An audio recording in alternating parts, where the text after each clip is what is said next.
Assalaamu calaykum. Waxaan wanaagsan saaxiibayaal meel walba adduunka ka joogtaan. Sidoo kalena jimco wanaagsan waxaad ku soo dhawaataan muuqaal cusub. Muuqaalkan kooban waxyaabaha aynu ku soo qaadi doonno waxaa ka mid ah wararkii ugu dambeeyay dhanka ciyaaraha gaar ahaan abaalmarinadii bishii Janaayo ee horyaalka Premier League oo la bixiyay xidiga bisha laacibka ku guuleystay iyo sidoo kale macalinka bisha ee horyaalka Premier League ugu fiicnaa Janaayo ayaan soo gudbin doonaa iyo waxyaabaha ay ku muteysteen. balse inta aanan sii gudagelin muuqaalkan waxaan ka codsanayaa inaad like ii saarto muuqaalka siina gudbiso mahadsanid aan ku bilaabay goolhayaha kooxda kubadda cagta Manchester United ee David De Gea ayaa markaa ku guuleystay abaalmarinta xidigii ugu fiicnaa horyaalka Premier League bishii la soo dhaafay ee Janaayo waxaana abaalmarintan maanta u gacan geliyay maamulka horyaalka Premier League sida ay shaaciyeen goordhow goolhaya David De Gea ayaa markaa loo magacaabay xidiga ugu fiicnaa horyaalka Premier League Ingiriiska bishii la soo dhaafay ee Janaayo waxaana uu noqday goolhayihii ugu horeeyay ee muddo 6 sanadood ah ku guuleysta abaalmarintan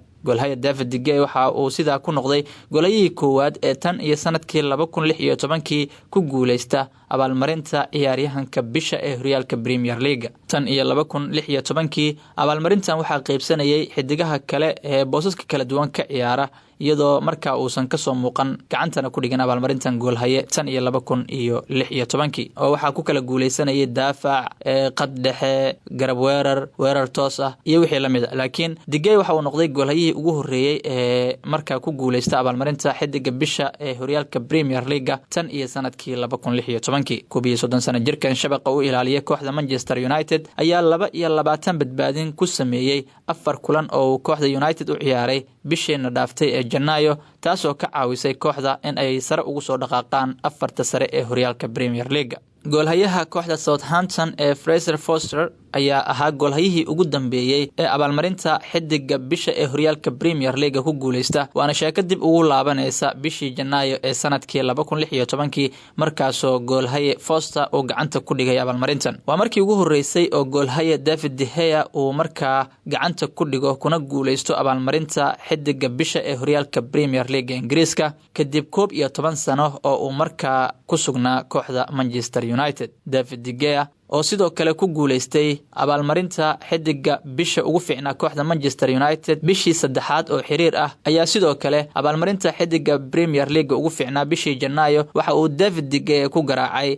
xidigaha kale ah Jadon Bowen, Kevin De Bruyne, Jack Harrison, Joe Moutinho iyo sidoo kale James Ward-Prowse badbaadinada uu ku muteystay abaalmarinta bisha Janaayo ee horyaalka Premier League goolhaya David De Gea waxay kala yihiin badbaadin 5 ah oo uu sameeyay kulankii guuldarada gool iyo eberka ay ka soo gaartay kooxda Wolverhampton Wanderers 7 badbaado oo uu ka sameeyay kulankii barbardhaca 2-2 ay la galeen kooxda Aston Villa iyo sidoo kale 8 badbaadin oo uu markaa ka sameeyay kulankii ay guusha 3 gool iyo gool kaga qaateen naadiga Bamford waana markii ugu horeysay oo 30 sano jirkan shabaqa u celiyay kooxda Manchester United uu ku guuleysto abaalmarinta xidiga bisha ee horyaalka Premier League kadib markii uu ciyaaray 361 kulan oo horyaalka Premier League isla markaana ka sameeyay 127 kulan oo shabaqiisa gool ka ilaashaday ma jirin goolhaye sameeyay badbaadin ka badan inta uu sameeyay goolhaya David De Gea intii lagu guda jiray bishii Janaayo 5 horyaal ee ugu waaweyn qaaradda Yurub sida loogu kala guuleystay xilli ciyaareedkan abaalmarinta xidiga bisha ee horyaalka Premier League hadii aan eegnana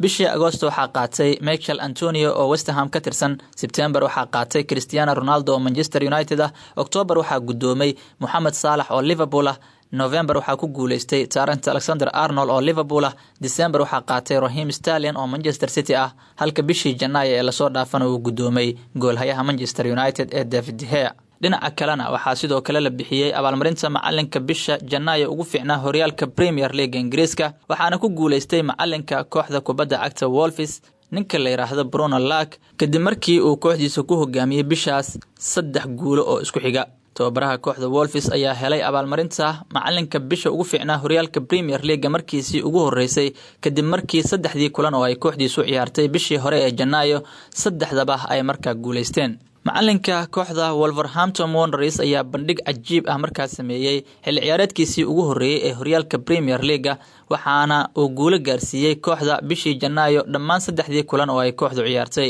taasoo ka dhigan in Bruno Lage loo gacan geliyo markii ugu horeysay abaalmarinta macalinka bisha ee horyaalka Premier League Ingiriiska. Mid ka mid ah guulaha ay gaartay kooxda Wolves bishii Janaayo ee horyaalka Premier League waxay ahayd guushii horyaalka Ingiriiska ee ay garoonka Old Trafford kaga soo qaateen Manchester United markaasoo gool iyo eber ay kaga adkaadeen Manchester United. Labada guul ee kale ee macallin Bruno Lage uu abaalmarintan ku helay oo ay Wolves gaartayna waxa ay markaa kale yihiin kulankii 3 gool iyo gool ay kaga adkaadeen Southampton iyo kulankii kale ee 2 gool iyo gool ay direen naadiga Brentford. xilli ciyaareedkan 2021-2022 horyaalka Premier League sida loogu kala guuleystay abaalmarinta macalinka bisha hadii aan eegno bishii Agoosto waxaa markaa hantiyay tababare Nuno Espirito Santo oo hogaaminayay kooxda kubadda cagta Tottenham. September waxaa qaatay Mikel Arteta oo Arsenal horkaca. October waxaa la tagay Thomas Tuchel oo isagu hogaamiyay Chelsea. Bishii November iyo December si isku xigtay waxaa markaa ku guuleystay macalinka Manchester City ee Pep Guardiola,